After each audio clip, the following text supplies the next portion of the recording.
Hey guys, what's up? Welcome back to another episode of the Full Force Podcast. And today, our guest, he's an entrepreneur, a social media star, and a one-cap England international with Wallabies ambition.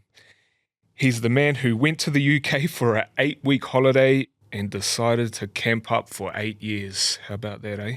Welcome, Nick Dolly. How you doing? Thanks Good for to be coming, here. brother. No, it's nice to be here. It's a first podcast, so Yeah, nice. a bit going on, but Yeah. that's all clean. Professional setup, Yeah, seriously. Yeah, love it. All right, bro. Before we start, we do 5 quick questions. Okay, so first one, toughest opponent. I had a good think about this, and I reckon I haven't actually played against him, but I trained against him a hell of a lot. Julian Montoya, hooker from the Pumas. He's a tough competitor. And yeah, he's a great bloke off the field, but on the field he's hard as nails, and I think he was always a tough opponent facing him every day. Yep, nice. Best and worst roomie. I've actually had some really good roomies. I think, obviously we tour a lot here, don't we? So, you spend a lot of time with the boys. So you hope you got a good roomie, and I've had some good ones here. Last year I had George Pullman, and this year I'm with Nathan Hasty. And yeah, can't complain about them. Maybe they got some complaints about me, but no, I've always had pretty good roomies. Even in Leicester, I had Tom Rafael. I lived with him, and then we roomed together anyway. So it was just like being at home. But yeah, anyone probably when I discovered mouth tape, right? Yeah, right. Yeah. Quite early, luckily, because I used to snore really bad. Mouth breather during your sleep. Yeah, I was so bad. I used to have the biggest like bung nose and stuff, and then. Like because of it, I think people would probably put me as like a worse roommate. But now I've found it the last few years, and yeah, I think it's helped a lot. Like I'm a pretty heavy sleeper, so I'm not massively bothered about snores or anything like that. I'm pretty cruisy. Yeah. So I don't have any worse roommates. Maybe myself. Yet. Yeah, not yet. Not yet. Someone's coming. Best worst nickname. Oh God. What can you say? Like on camera? Say whatever, man. It's pretty relaxed here. Fuck, what are the boys calling? Well, at the moment, they call me Dollywaffle. Like, I think KB said it once. I don't know if it's just because I dribble a lot of shit and like just non-stop, just sort of giving boys crap and stuff. And he called me it once, and that just seemed to have stuck. And I don't know if that's best or worse, but that one's there. Like, what else would people call me? John Daly. John Daly. Yeah, get that a little bit. Yep. Can you play like John Daly? I wish. Yeah. I wish. Like I'm trying. We've got a good group of boys who play golf regularly. And we've been trying to play quite a bit, and I've got my handicap down to sort of 13. So it's not bad. Like I mean, I don't shoot 13 every time. I still don't figure out how the handicaps work and stuff. It's like neither. 8 out of 20 rounds or something. You should shoot your handicap. So still have my blowout days. But yeah, we're really into it. There's a good group of us. Me, Boogie, Franco and Hasty usually a good full ball. Yeah. But yeah, haven't been able to play for it this week, unfortunately. You don't have a dart in your mouth like John Daly did, eh? No way. I don't know how he does it. It's impressive. Most embarrassing on-field moment. I don't really like. I got like a weird thing about embarrassment where I don't really believe in the concept. Yeah, like you know what I mean. Like as in, you know, people are like, oh, that's so embarrassing, and you're like, well, you're saying it's embarrassing for me. How's that possible? Like I am the only one who can tell if I'm embarrassed or not. You know what I mean? Yeah. I said I should have been embarrassed by when this year we played the Highlanders, and I got bumped into next year by Tavatavanawa, and I wasn't actually embarrassed at all because I quickly had a look on YouTube and realised about 200 other blokes before me had been bumped off by him as well. You're not the only victim. Yeah, or just another number. Yeah. All right, our last one is start one, bench one, drop one, but we're going to do this a little differently. Name me your 3 top hookers. Okay, Julian. Yep. Jamie George. Mm-hmm. And Malcolm Marks. Okay, and now you're going to start one of them, bench one of them, and drop one of them. I'll go Julian because he'll kill me if I didn't say him. And I also do think he's the best. Okay. And then between Jamie and Malcolm, I think they're so tight. Like Jamie's, in my opinion, probably the best thrower in the world. But what Malcolm's done around the field and stuff, and obviously he's got a really nice throw as well. So I'll probably go Malcolm on the bench, and then unfortunately leave Jamie George out. Okay, nice. All right, let's move on. Tell us about your childhood. I understand that you grew up in Sydney. Yeah. Whereabouts in Sydney? Like Northwest Sydney, so like Annangrove, Kenneth, Druitt. I don't know. A lot of the names people don't know, like when I say it. So the closest place I usually say is like Castle Hill, Yeah. Parramatta. I don't know. It's Parramatta, broad yeah. spectrum, Northwest Sydney really. Mm-hmm. But yeah, grew up out there. Did all my schooling out that way, and then pretty much stayed around that area till I was 17. Did you have any siblings? Yeah, I got twin sisters. So they're 2001. I should know how old they are. 25. Oh no, 25 and 5 days. It's all right, man. I don't know my sister's age either. I know their birthday. I just sometimes I get confused with the age. So yeah, they're 25 this year, and my brother, he's 18 months older than I am. So he's, God, what does that make him? 28, something like that. 97. Mm-hmm. So yeah, we were pretty close together, which was nice. I thought growing up we did a lot of stuff together. Always just, we lived on acreage, so a lot of sport, a lot of fighting, probably a lot of just mucking about, doing whatever we can to pass the time and stay out of mum's hair. Yep. No, I was about to ask, was it very competitive? Yeah, it always was, especially me and my brother, like real competitive. Probably the girls always wanted to be on his team because I'd say he was better at sport than I was growing up. And then, I think I just got whoever didn't get to pick Alex, they'd just come on my team, and we'd usually get a hiding, but we'd give it our best. Yeah, get the occasional upset. Yeah, nice. What sports were you playing growing up? Was it just rugby or just whatever you could do? No, anything really. My parents sort of allowed us to do anything, and there was sort of like nothing off limits. If anything, they tried pushing us to do more. Whether it was with the girls, they did a lot of dancing and swimming and football, soccer. Sorry. Aussie rules, whatever they wanted to do. And then us boys, we'd always be, rugby in the winter, cricket in the summer, mixed in with a little bit of swimming. Then, we'd try a hand at soccer. I wasn't very good. That was probably one of my worst sports. But yeah, and when you're at school and stuff, I can't even believe we used to do it. Like it would just be rugby in the morning, soccer in the afternoon. Then the next day you'd play 2 games of rugby and you're like, oh dear, I can barely play 1 game of rugby this week. Yeah, 100%. You don't have to warm up either. You can just run straight on. It's nuts. I wish I could have that sort of durability now. So obviously you played for England. Who has the English? My mum. Yeah, mum's born and bred in England. And then she moved over here when she was 18. So we done like sort of the complete flip where she came over and stayed in Australia when she was 18, and I sort of did the opposite when I finished school, went over to England and unintentionally stayed there for a good while. Was there any particular reason why your mum chose to come to Australia, or? You know what? Like, I've been thinking about this stuff. Like, I should probably ask more questions, especially to our parents. You just sort of, I don't know, you just accept it, don't you? I think purely because she had an auntie and uncle out here, and she just finished school as well, and I think she was just, probably, I don't know what they had back then, if they had. Well, definitely not social media, but I don't know how she's seen how good it was, but I'm glad she did. Cause bit of sunshine, maybe. Yeah. So she moved over to live with them, and I think similar things. Stayed for a holiday, ended up meeting my dad, and they obviously had 4 kids, and she stayed really ever since. She's living back in England now, but for a moment, but I think she'll come back eventually as well. Yeah, nice. What did your parents do for work?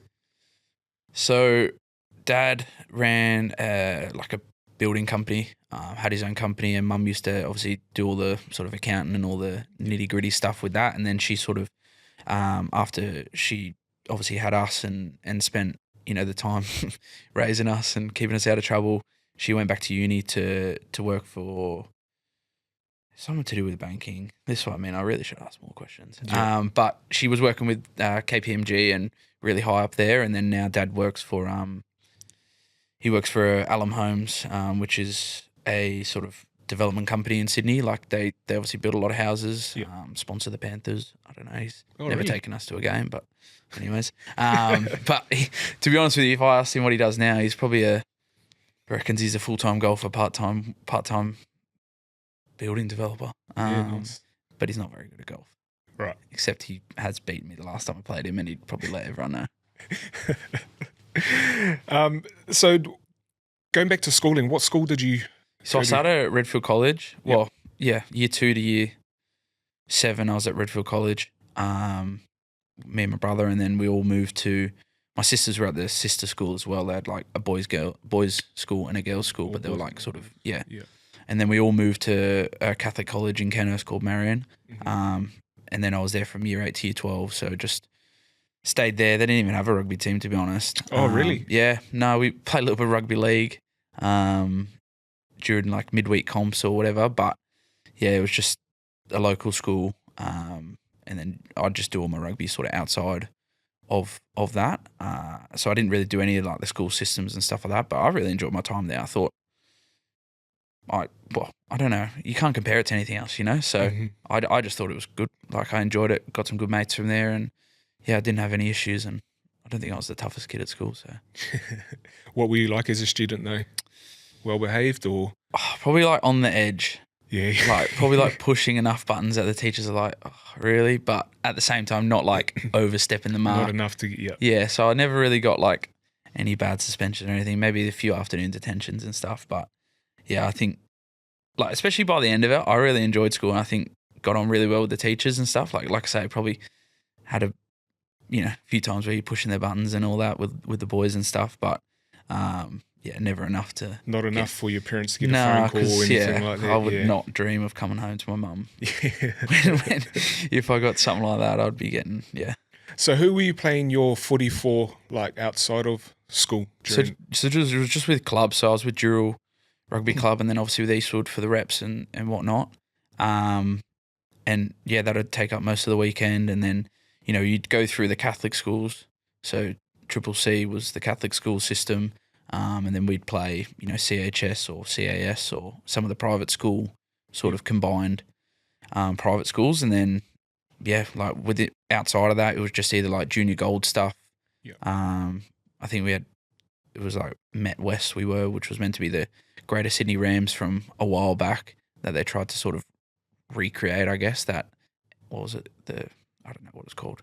The one that they did that the Force ended up winning.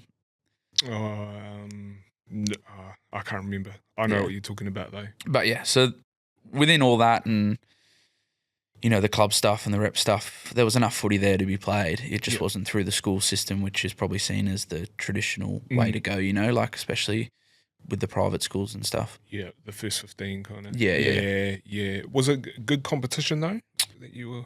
Yeah, I think so. Like the club stuff was okay. Like we, I feel like there was decent enough competition in and around there, and then obviously with the rep stuff, like everyone sort of ended up playing that, whether you're private schools, probably up until 16, I think, and then they'd go to private schools and probably not play reps, so that's where it dropped off a little bit, and that's where I ended up going to play Colts for 1 year before I moved to England. So I tried to play Colts, which I wasn't allowed to play in the front row for the first Colts because I was just too young. Yep. And then so I ended up playing second Colts and really enjoyed that, and that's pretty much after that did some sevens. Believe it or not, I'm not that quick. Sevens, nice. Yeah.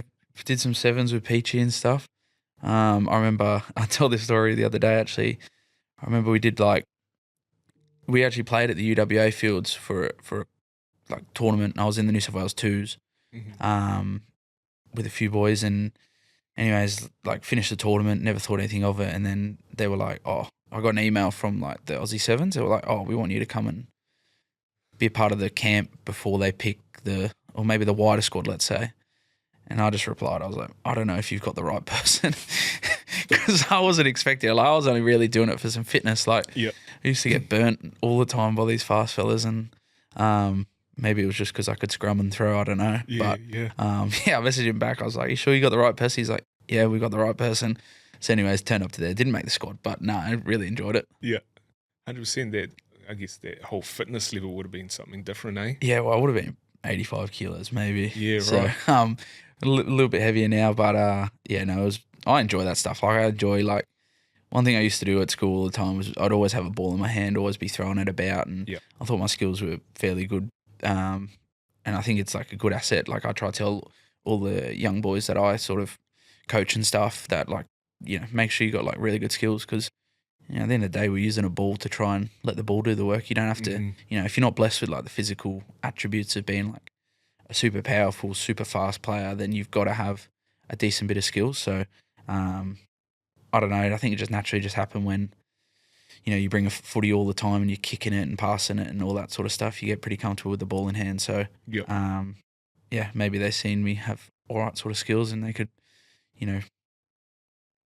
dispensate my lack of speed for my passing ability. Maybe, I don't know. Yeah.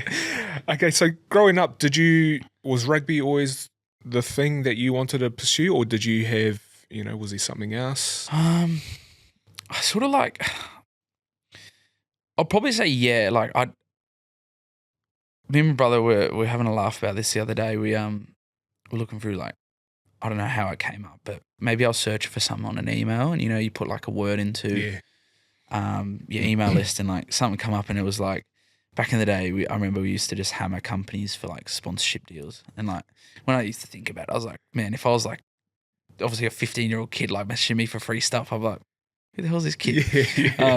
And it was just funny though because we were sort of like reading a few emails. He was a keen cricketer and he was like in the New South Wales squad for cricket and all that. And so he actually used to get free stuff from like sponsorships and stuff for cricket bats or pads or whatever.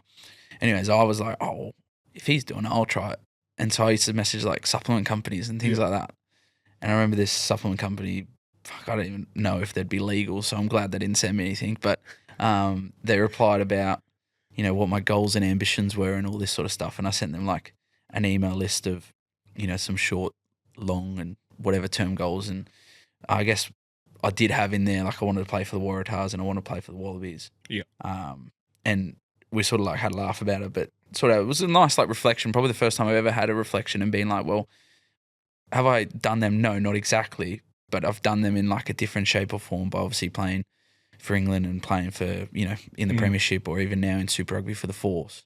And it was probably the first time I've been like, okay, well, like if my career ended tomorrow, like if 15-year-old Nick would have been happy with probably one of each, you know what I mean? Yeah. So that was quite like a funny thing, but yeah, I don't know. It's cool. You put it into existence. Yeah. Almost, you speak it into existence, well, like, kind of thing. But then like, because sorry, it's a bit of a diversion to your question, but I didn't think that I wanted to be a rugby player. Yeah.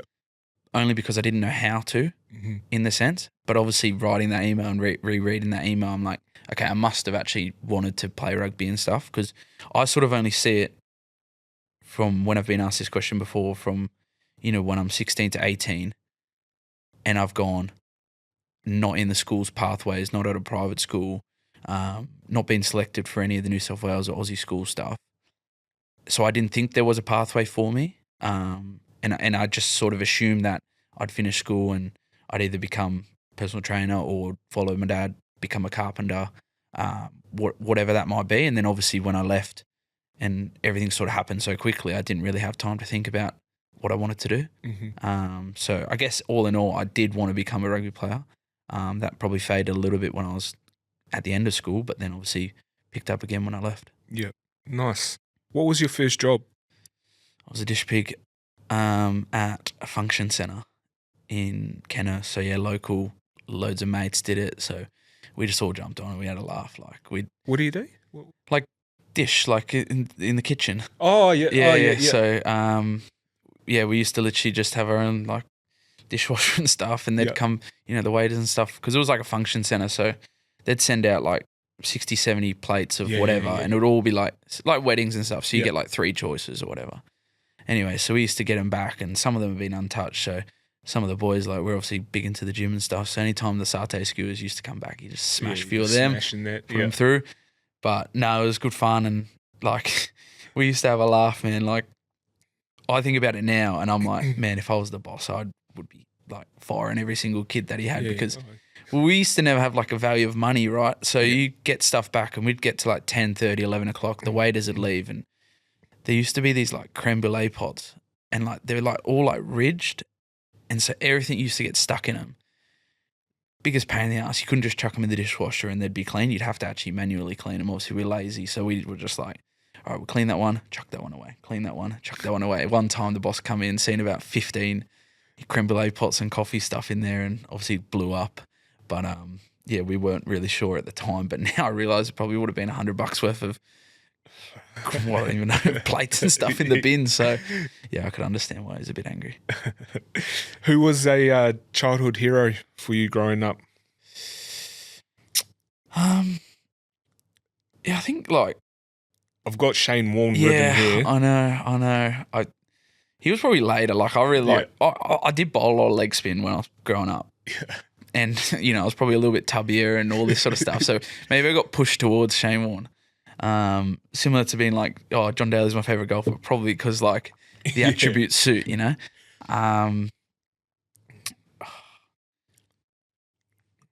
But I guess, like, your parents, really. Yeah. You know what I mean? Like, I know it's cliche to say, but they truly are. Like, especially now you get older and older and you sort of think about what they've done for you to get where you are and the opportunities. Like, we were never without opportunities. And I wouldn't say we were the most wealthy family. They did all right, but they worked hard. And sometimes probably we lived outside our means, but that was only to give us, you know, the opportunity to basically not say no to us, you know what I mean? So whatever we wanted to do and as much as we could, we'd, try our hand at anything and they wouldn't say no. They'd push us towards it and probably like, I think from a hero perspective, like that's what I'd love to do for my kids and I haven't gotten it yet, but for my future kids anyways, me and my partner, we'd love to give them the same sort of childhood. Yeah, awesome, man. So in your teens, you made a few New South Wales underage teams, but how did you end up in England? Yeah, well, like I say, I finished that sevens tournament and that was like the last bit of rugby I would have played. And I'd finished school. I started like a year early at school. So I was only 17 at the time. Yep. And it was just like, we hadn't been over to England as a family for ages. So when I was younger, like 13, 14, or maybe like 10 to 12, we used to go like every year. Like 8 weeks we'd do Christmas, New Year's in that summer holiday break. And so we went for the first time in ages as a family. We went over, did the 8 weeks and essentially, you know, basically my granddad, he's like rugby mad. Like he loves it. Like he's always been into his rugby, followed like the Lions to South Africa, like big English, like true English fan. And we were just speaking about it and he was like, basically, do you want to play any rugby whilst you're over here? And I was coming off like Colts season, probably thinking going back into preseason. I was like, yeah, why not? Like, let's play some rugby. So he was like, all right, leave it with me. Sent a few emails about, I played with like 1 or 2 club teams whilst I was over there. And then he got in touch with a bloke called Andy Rickard who put him in touch with someone at Sale Sharks Academy.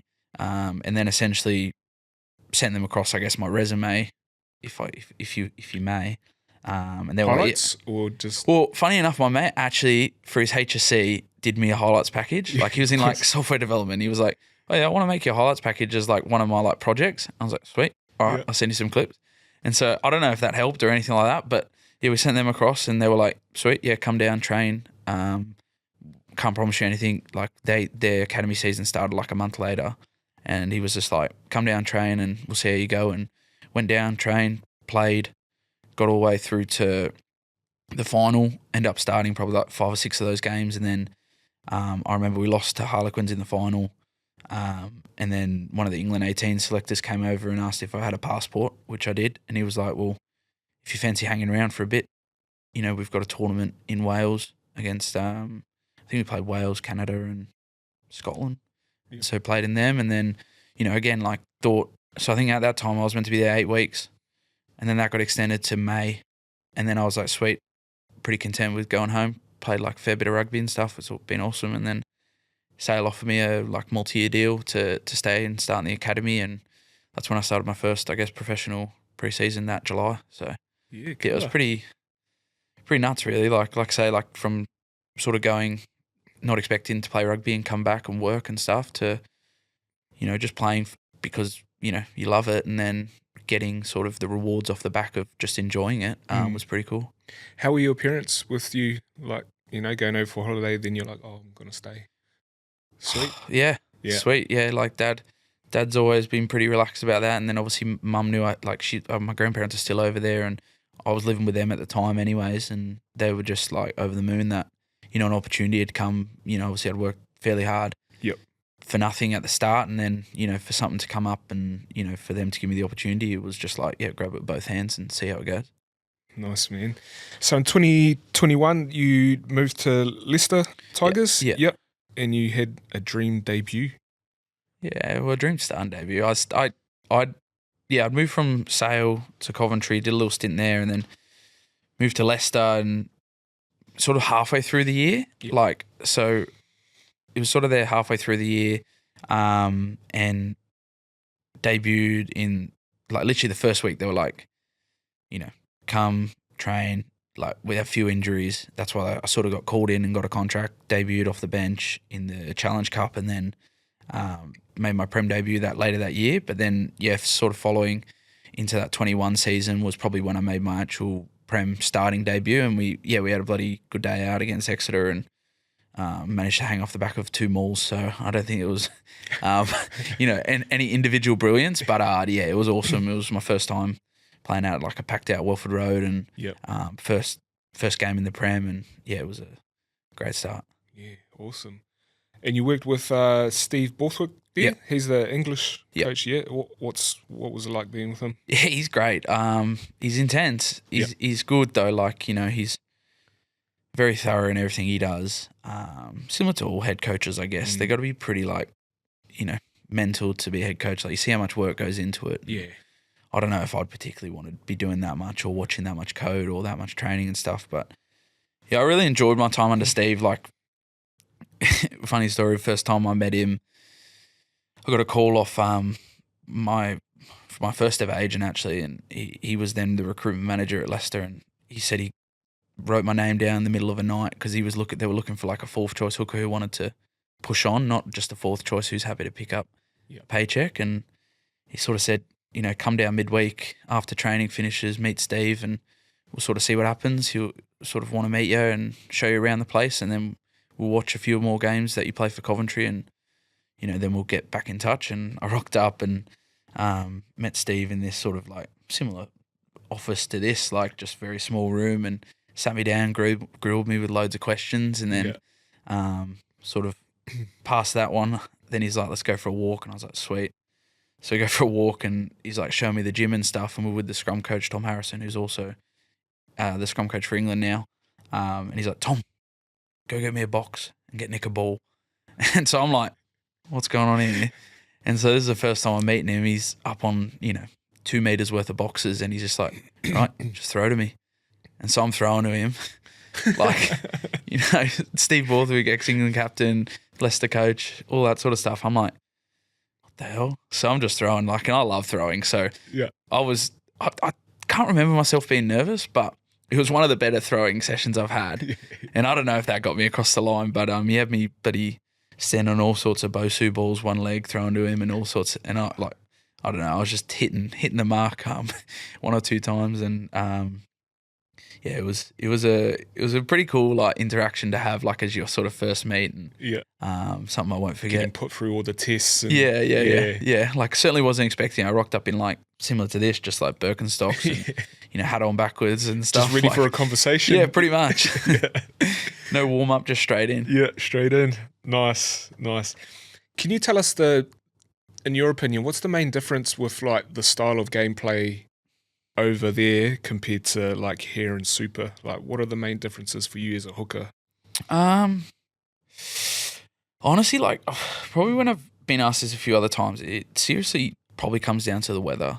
Like, like, I know it sounds so like obvious, but you look at like the Prem at the start of the season, the end of the season, like you look at the game on the weekend, it's like 94 to 33, and you're like, hold on a sec, that's not meant to happen in the Premiership. Like, teams are built on defence and kick strat and set piece and stuff. They shouldn't be able to score 94 points. And I feel like there is a bit more freedom to play over here, like, but I don't know if that's just from a weather perspective or if it's how it's being coached. But certainly like that middle period in the Prem where, it's hammering sideways rain and stuff, you just can't like play like that. So I guess for a hooker's point of view, like, the set piece has to be the bread and butter all the time, so it doesn't really make a difference. I just think maybe over here you get a bit more time on ball and a bit more space. But again, like, is that because the ruck speed's quicker because of people are getting one-on-ones, and, is that because of the skill or the ability to use skill versus someone having to truck it up, getting hit by two bodies, slow on ball, then we're going to a kick. So it's like, I personally, if I had to literally put it down to one thing, it would be the weather.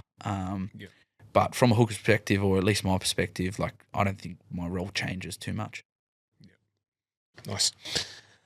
So where did the blonde mullet come from? When did you start that? I don't know. Probably what inspired that? Nothing probably Daly? inspired. No. I don't know. Nothing probably inspired it. I probably kept it a year too long. Okay. Like, it was one of those things where you just become attached to. Like, the missus probably hated me for it.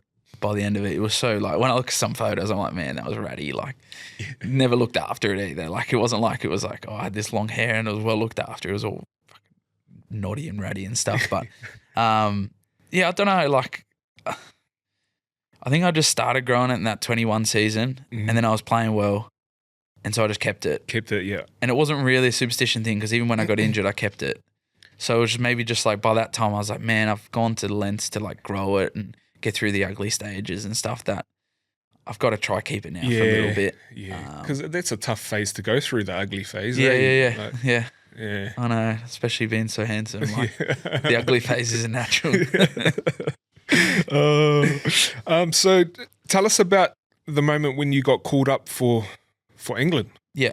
Well, obviously I wasn't expecting anything. I'd played maybe 6 games starting for Leicester, and being behind a pretty good forward pack. I think at that stage I was like top try scorer in the premiership, but by no means was it me. It was in the back of a very good maul. Just claim it, man. Yeah. Claim it. And to be honest with you, like, similar to whenever I've played my best rugby, I think I just had no sort of external pressure, and like, it was always just like, go out, do your role, have fun, enjoy it, and just enjoy. We hadn't lost, I don't think, that season, so, like, we were having an absolute, like, ball of a season. And yeah, just went out for training one day. I think it was a Monday. We'd finished training, come round, and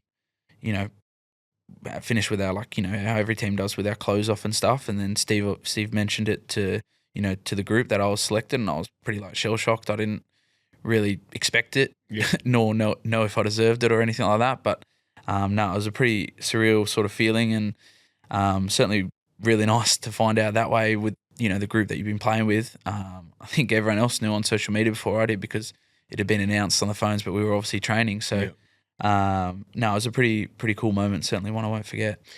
Did you ever think to yourself, like, oh, but I want to be a Wallaby?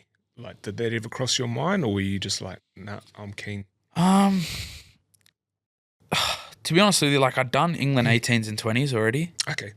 So I'd already sort of had that sort of pathway sort of set. And I don't know, for me, like, I've always sort of looked at it like, I'm proud to be English, proud to be Australian. Like, I always call Australia home. But I'm proud to represent, like, my mum and my granddad and, that side of my family. And I think where I was at that stage of my career and the stuff that sort of English rugby had given me, I don't know if I'd be sitting here or, even a professional rugby player if they hadn't took a chance on me or, given me the opportunity to, have my first contract, play for 18s, 20s, and then obviously, get to where I am now. So, yeah, like, to answer your question, probably not. Like, I just think it was just one of those ones that I was just literally just rolling with it and sort of, like I said, just enjoying my time over there, and what happened. And, certainly no regrets. Yep. How was it going into camp? Yeah, pretty nerve-wracking to start off with. My first roommate was Jamie George, and he was really, really good. Helped me with a heap, and just sort of, said to relax, enjoy it. Don't put too much pressure on yourself. And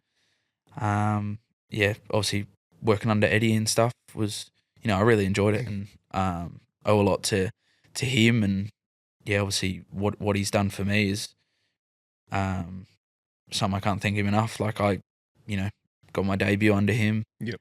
Played bars under him, and just sort of, he gave me that belief. I don't know if you saw a little bit of himself in me. He was quite a small hooker back in the day for Randwick. So, no, I really enjoyed it. And, like, he certainly took the pressure off, not the pressure off to perform, but just the pressure off in the sense of, like, he was familiar, like, sort of had that nice Aussie banter as well, I think some boys didn't really understand it at times because he, would say stuff and some boys were like, whoa, and you're like, no, it's just a joke. Like, it doesn't actually mean it. It's sarcastic. Like, half the stuff he said was sarcastic. So, but yeah, no, I really got on with him and it was nice to have someone like that. Nice. So tell us about your debut for England. Where was it? Twickenham. Yeah, I think it was 2022 off the top of my head, in November. It was 21 November. And you were playing the Springboks? Yeah, Springboks, in the autumn series. It was the last game of the autumn series, actually. And, I think, unfortunately there was a few injuries and, just the opportunity arose and Eddie sort of let me know that I was playing. I don't think he let me know till after the Tuesday session, so I wasn't really sure at the time. But, yeah, I wish, I was actually speaking to my partner about this not long ago. Like, I wish I sort of remembered a bit more or, took it in a little bit more just because I guess, everything happened so quickly that you probably didn't have time to, be like, wow. Not that I expected, I'm going to play now forever, internationally, but I maybe just, I just want more. You finished the game and, we won and it was awesome and be didn't take anything in because you're always thinking, the next thing, next job, whatever it is. And I'm glad, there is, this day and age with all the footage and stuff, you can watch it back and sort of see it from that third person. But I actually probably don't remember too much, if I'm honest. I remember singing the anthem, seeing my mum and stuff after the game. But, yeah, it's just a bit of a blur, to be honest. And, yeah, that's probably something that I've taken to my rugby now is, trying to actually, enjoy the game day more and enjoy, or take a lot more things in. Just because it can get taken away so quickly, and I haven't played in international rugby since, and who knows, it's out of your control whether you play or play again. So, something that I've certainly taken forward is just trying to actually soak stuff in and appreciate that we get to do this, and you're very lucky to have the opportunity to do it, and certainly don't take it for granted. Yeah, for sure. Did you end up winning a premiership over in? Yeah. Yep. What year? That would have been that same year, so 21-22. Yeah, okay. Yeah. So we won it with Leicester. I was unfortunately injured for the crunch games, which, again, a little bit frustrating. I think it took me a little while to probably admit that I'd won the premiership, just purely out of, there's those games that you want to be a part of. And even though I'd played, sort of 22, 23 games that year, you miss out on the final or the semi-final and you sort of feel a little bit distant, especially being injured at the time. I had my knee buckled, so I was pretty immobile during that, whole celebrations and stuff. But yeah, certainly, again, on reflection, thinking about, how often that comes along, happens so early in my career again, you just probably don't appreciate it. So that's something, again, I'll happily now say to people, I've won the premiership. Even though I didn't play in that game, you look at how much the team does and whether you play or whether you don't, you still contributed. And unfortunately, there's only 23 players that can fill the team list. But it was certainly an awesome year and one that I won't forget. Yeah, awesome. And you mentioned how you played for the Barbars as well. Yep. Now, do you remember that one? I actually do. That was cracker. That was probably. I'll happily say that was the best rugby week of my life. I think, like I said, Eddie had called us up and basically asked if I wanted to come play for the Barbars, which, again, was such a surprise because, I'd obviously done my knee, not played a single game all season besides a few, A-League games. Yep. And, yeah, just out of the blue, just got a call up and, he just, was just again, giving me another opportunity to do something that not many players can say they've done. Mm-hmm. And, just certainly gave the love of rugby back. I think we had a really good group. And as you know, with the Barbars, it's just pretty full on. Yeah. On the field, not so much off the field, a lot. So, Really enjoyed that. Just to meet some awesome players and spend like a good quality week just like finding the love of rugby again. Yeah. Not to say I lost it completely, but certainly like hands down probably best week of my rugby career. What happens in a week for the Barbars? Like what does a week look like? I don't know how much detail I want to give, but essentially like what are you allowed to tell us? No, the whole experience is unreal. Like you sort of meet up on the Sunday, obviously, catch up, have a few beers and stuff, and sort of you're up your own divide. Like they treat you like adults, and I know like everywhere they treat you like adults, but like particularly in that setting, it's very much like you guys have got free reign to do what you want. We're going to train these days. Do what you guys want. We'll facilitate, help you out, give you some cool things to do, nice dinners, whatever, restaurants, all that sort of stuff. But we have to win. Yeah. Sort of thing. Like that's the whole point. If the Barbars aren't winning, then no one will want to play them. Like it's got to be that exciting brand of rugby, but it's also got to be a winning style of rugby. Yep. And I mean, like we probably had, the best week, like Sunday, Monday, Tuesday, you're out, like just having a laugh. Like sometimes it's not always on the drink, but a lot of time it is. And then, there's a few like set things that they have, different like, I don't know, we had like a magician, we had a bloody singer and all sorts. Like there was so much that we did. Like I say, it was a crazy week and certainly one I won't forget. And then obviously you play on the Saturday and drink on the Saturday night, and then you all sort of disperse, and some people you don't see again. Some people you obviously stay in contact, which has been great till now. It sounds like a good footy tour, man. It's a great week. Yeah. Highly recommended. So what brought you back to the Force? Brought you to Perth? Yeah, like I said, I had a bit of a bad run with injuries and stuff after that sort of knee. So I had that knee which kept me out for sort of 12, 13 months. And then I came back, played sort of 8 or 9 games. And then like I just had a nerve injury, basically my C6, 7, which meant like my power. So anytime I went to throw, I just couldn't even do a push up. And I was like, I'd never had it before and wasn't really sure what was going on. And, they were like, oh, we'll get a few injections and see what happens. And nothing was really working. All the strength was going, and like I was losing so much muscle mass and all the strength in the gym. And they were just like, well, we can't play. It's too risky.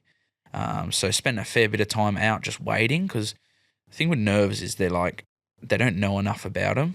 Yeah. At the moment, the way it sort of got explained to me is like if they knew enough about nerves, then you could like reverse strokes, in a sense. So they were like, look, unfortunately, you're just going to have to wait this out and see, or we can intervene. But they want to go on the safer side, I guess, first.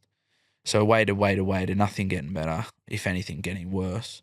No pain, no nothing. Literally woke up. I remember one day I woke up, trained, I thought really well. I always remember, I'm like, okay, I've put myself in a position to maybe start the next week.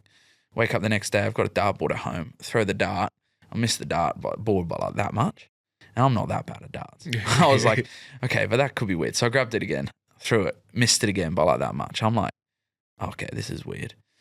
Anyways, long story short, had the neck surgery in sort of December, came back, played one more game, which was quite cool, sort of closed off my career playing against Sale, which I thought was nice because, I'd obviously started with them. And then, just sort of got told that there wasn't really any room, like feel free to look elsewhere. There might still be something here for you, but, you're going to have to take a pay cut and all that sort of stuff. And then, I guess like got a random message off another agent being like, can we speak? And I was like, can you speak to my agent? And it ended up being the Force. And, I think like weirdly, like rugby players, I guess, want to feel wanted. Like, we understand it's a business at the end of the day, but you want to feel wanted. And every club I've been at, like I would like to have thought, I would have loved to have stayed there longer than I have. Mm-hmm. But unfortunately, that's just the nature of the beast. So when Cronny called and when the Force called, Goody and Hodjo and all that, reached out, like it made me feel really wanted, and something that I always wanted to do. Like I watched a lot of Super Rugby growing up, and particularly watched the Tars and the Force quite a lot when I was younger. So yeah, I was like, sweet, let's do it. Like, it's going to be a big change to go back and big move for my partner Meg and whatnot. But she was super supportive, as she always is. And yeah, we just decided to get on the flight and come over here. And yeah, I've loved it. Like, in terms of lifestyle, like, I don't think there's many better places on earth, if I'm honest. 100%. But yeah. Is your partner English? Yeah, she's English. She's from Manchester. Yeah. How's she liking it here? Oh, loves it. Loves yeah, it. she loves it. Like, obviously it's tough with the family and whatnot. But you know, her family's been over here. Like, her sisters come over, her mum and dad. So she's had them come over sporadically, and then, you know, it's almost like that halfway point. Like Sydney, you got an extra 4 hours like to get to Europe. You know, here you can sort of jump on the direct one if you want to get back. But yeah, in terms of lifestyle, I think she loves it. I think I love it. She loves it, and I mean, it's pretty hard not to. Like, we live in Cottesloe, and yeah, we're not too far from the beach, and yeah, I mean, like I say, like, from a lifestyle perspective, it's pretty unbeatable. Yeah, nice. Was the coming back? Did you ever think, like, have the Wallabies on your mind at all? Yeah, I guess at that stage, like, certainly had it in the back of mind. You know, with obviously the new, I guess, what are they called, eligibility rules. It was certainly something that I thought about. And like I say, like, I'm proud Australian, proud English. Like, I've always called this home, and would love to represent my home and at some stage. But look, that's out of my hands, and all I wanted to do was just play rugby. Especially being injured for quite a while. Like I said before, like, I don't want to take anything for granted, and each game I get to play is like an awesome opportunity to do something cool and do something that not many people get to do. And yeah, I just want to enjoy that and do it with a smile on my face. And yeah, that was the whole point of coming back. Was Cronny was like, you know, I'd love you to come back and play, and I've been able to play, I don't know, 20 odd games already, which has been cool, and hopefully play a lot more. Yep, nice, man. I've got here you lived with Nick Champion and Tom Robertson. Yeah. Good dynamic, that one? Yeah, well, we lived in like Andrew and Nicola's flats, so they like got, obviously they owned half a Cottesloe probably, but we lived in some of the flats, and Tom was on level 6. He thought he was the mayor of the flats. And you could imagine Tom, like, you know, being his budgies on the balcony, just looking down on us. We were on level 1. But yeah, no, when me and Nick, yeah, seriously, just spitting on us. Now we obviously moved over here, me and Nick, at the same time. And we're pretty same ambitions, and obviously Nick's been able to achieve some of them already. Probably out achieve some of the stuff that he thought, being captain and everything. He's done an awesome job, and you know, but living with something like that as well, like with similar drive and similar sort of, you know, like similar life situations. We both got girlfriends, and we're both sort of, I think he's 28, I'm 26, so, you know, not too dissimilar ages and similar drives in terms of what we wanted to do from a rugby perspective. Was pretty easy to do. I think we got on each other's nerves a few times, don't get me wrong, but majority of the time it was, yeah, really good dynamic, and yeah, certainly made the move a lot easier to live with someone like that. Keep you accountable and stuff for sure. And then yeah, we've now, he still lives in level 1. I've moved up, so now I'm the mayor of the flats. Oh yeah, so now I'm looking down. It's always been good, and like, yeah, in terms of a location, like I say, you can't beat it. Yeah, nice. So in mid-25, you got a knee injury on the eve of the Force Lions game. Getting out of a car. Bit of a freak accident, that one. Yeah, it's pretty innocuous. I was carrying like a bit of a like bung knee for a while. Like, I think I'd had it for a few years, but like it only really flared up probably like halfway through the season last year. I remember we played the Hurricanes, and like I'd been warming up and I felt something like sort of go a bit. And so I've gone up to the physio room, and I'm on the bench at the time, and I'm like, bloody hell, I don't even know if I'm going to be able to play. And then I'm up at the physio room getting like a few painkillers and getting strapped, and then they call up, where's Nick? And they're like, what do you mean? He's up here. He's like, well, Brandon's gone down. He's done his calf. And he's like, he's starting. And so I'm like, oh shit, all right, strap me up, get me down there. Anyways, after that week, we got a few scans and met up with a surgeon. He was just like, look, we're probably going to have to intervene at some stage. How long it can hold on for, who knows? Like, you've probably had some of this sort of degenerative stuff for a while, but obviously it's only flaring up now. So yeah, it was just essentially like a loose fragment, like probably that big, just sort of like ready to come off. Yeah. And it was causing a fair bit of like just not even like serious pain, just like chronic, that chronic sort of like every time you just got to warm it up. And so yeah, essentially, felt really good that week against the Lions. We were training and I was feeling really good, and then I even got to the club, done all the walkthroughs, like jogging about, like, looking forward to the game. Obviously knew a few of the boys that we were playing and stuff. And then, I remember I went home because I'll take a few balls home to do some throwing like the night before the game. And I was like, fuck, I was like, damn, I need to get these balls because they're the specific match balls. And I know the kit men get real aggy about if you forget some of their kit. So I've raced home after the team meal to grab them. As I'm getting in the car, I've like turned and like I'm getting in sort of like my ute, which is like obviously a little bit higher. So I've like turned and sort of like pushed up. And then as I've done that, I've gone, oh, that didn't feel great. And I got out, tried to stretch it out. I was like, geez, I can't even straighten my knee. Anyways, like from then, I just couldn't straighten my knee till I had surgery. I had basically must have dislodged it and then it got caught in the joint. So essentially I couldn't get it past sort of that sort of angle. Yeah. And then, it was pretty gutting, to be honest. Like it was something that I was looking forward to do, and who knows, you might not get the chance to do again, but sort of is what it is. I can't really control it. And spewing. Yeah. Have you changed how you get into a car now? Technique wise? Yeah. I probably did at the start. Now I'm not that bothered. I like to think the surgeons fixed it all, and that was part of my rehab, maybe getting over the fear of getting in cars. But I was thinking about downgrading to something a bit lower next time. All right, man. Tell us about your off-field endeavours. So you're busy on social media. Tell us about your side hustle that you got going on. I know we spoke about it off the mic before. Yeah, so I just essentially just started like a company called Build Your Fitness. Started off as just, I guess, just the hats. I don't sell them, but I might start. Who knows? Plug it, man. I give it to a few of the boys. Yeah. They usually wear them, so it's good. But no, I just started that sort of during COVID.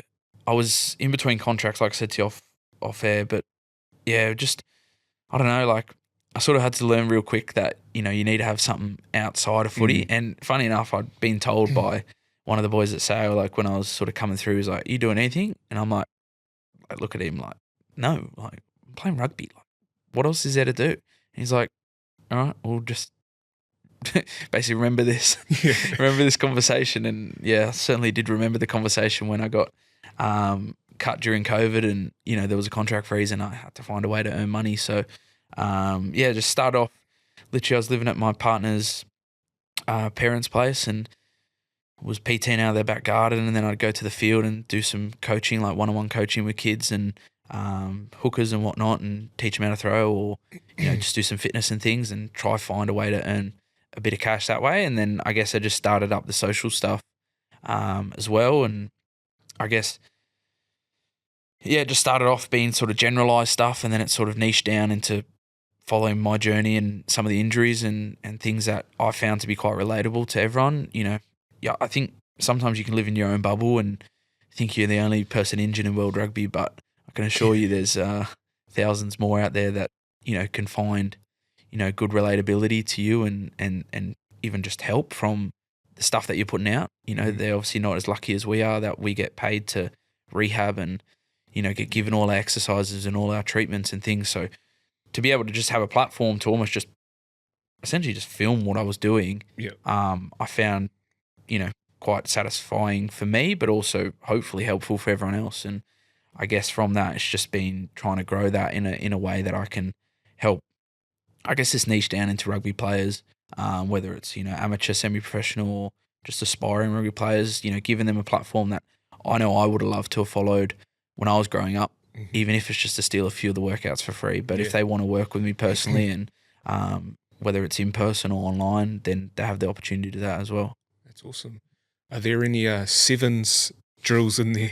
No, fully retired from sevens. Yeah, try to steer clear away from that. Maybe a few fitness drills here and there, but certainly not sevens level fitness. Okay. So how do you find the time to create all the content? Because I know that can be quite hard being a creator myself. Yeah. It is hard. It is like, I guess, a lot of the stuff I'm doing anyways. So the hard bit sometimes is just being like, okay with putting a camera up. And early doors, it was harder. Yep. Like I used to get like a bit embarrassed about like, I know I said about embarrassment, but I used to actually feel a little bit like, I don't want to record or don't want to show anyone I'm recording because I think they might say this, they might say that. But then you sort of realize like, who cares? Yeah. Like, who really cares? But at the same time, like you're doing it for the benefit of others. So, it's selfish of you to then feel like embarrassed and not do it because you're actually taking away from what you can give to other people. So just started off doing that, and then obviously with the injuries, it becomes a lot easier because you spend a fuckload of time in the gym. More time, but then when you come in season, it can become a bit harder, and so having people like Joey, our social media guy at the club, just to help with just some raw footage, like that's all the cool stuff. That's the stuff that I know I'd want to see, and I know a lot of other people want to see, is just that sort of inside. Video stuff like that you can do. Obviously, you're not going to film the plays or anything like that. But, just even like the little extras or little drills or even just like stuff in the gym with the boys having a laugh. Like, that's the stuff that he helps with. And certainly in season, especially, it's really helpful because, like I say, it's pretty hard to, not have anything and then think on your day off, be like, man, I need to try and do something because this business is freezing right now.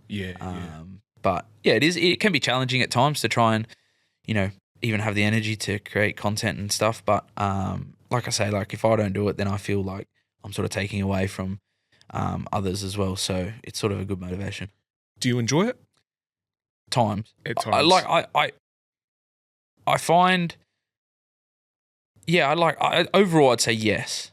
I'd say yes. Like the more enjoyment factor for me is like when you hear kids or like you see people get better because of what you've done. You know what I mean? Like I don't really have a care for, this video got 20 million views or this video, like whatever, you know what I mean? I don't have too much care for that. I sort of like the fact that I'm able to grow a community and people are able to relate to whether it's the injury or whether it is the person who needs some help with his throw or whatever it might be. Like that's the stuff I like more. So I'd say overall, like I really enjoy it. Like sometimes it can be a pain in the ass, like sometimes having to create videos. That's the one thing that I try not to do is like, I don't want to create anything. Yeah. If that makes sense. Like I just want it to be like almost like a documentation of like, this is what I do for this reason. It's not like I'm going to do this, but I don't actually do it. Yeah. Do you know what I mean? Yeah. And like, of course there's some things that, I might film and I haven't done the workout, but I might have done it previously, so that's sort of the way I try and shape it is like, I want to document stuff that I've found either helped me in the past or is helping me now to get better, and hopefully it helps you guys. Yeah, nice. Do you have any other passions? Golf, yeah. Really love golf. I think it's just, like anything, it's just some things that you fail at or can suck at a lot of the time. I don't know. I just find that really like addictive. I don't know, anything that has some sort of competitive edge or some way that you can get better, I'm quite interested in. Yep. So yeah, like I really, really into that, really into obviously, the sort of business side of it. Maybe not the business side of it, but the actual coaching side of it. Yep. Like really enjoying coaching in person a lot at the moment with whether it's younger kids or whether it's with UWA or whatnot. I find like good passion in that. And then outside of those two, I don't know. Is learning Spanish one of them? That's like that. It can be like that. Like some days it'll be like, yeah, like really enjoying this. And some days I'm like, no, I'm not doing it today. Yeah, okay. But no, luckily with like Franco and stuff, like I say, we play a lot of golf together, but his English is so good that you don't even need to speak to him in Spanish. Yeah, right. Yeah. And I think with the other RG boys, they're trying hard to learn English that you almost feel bad that you try to speak to them in Spanish. And then the difference is like, like you say a few words to them and then they rattle off like a whole sentence and you're like, what did you just say? Yeah. You say that slower and then you're like, oh, I'll just speak to you in English. All right, man. I got 2 last questions for you. What is the most important lesson that you've learned in life? Yeah, I think probably go back to that one around like taking things for granted. That's a good one. I think, like I say, like if I could go back and take stuff or take like memories or things outside of like that third person point of view from videos and things, I would love to have those memories and things, you know, or soak in a lot more, whether it's on game day, whether it's throughout the week, whether it's certain changing room moments that you sort of just take for granted because you think it's going to last forever.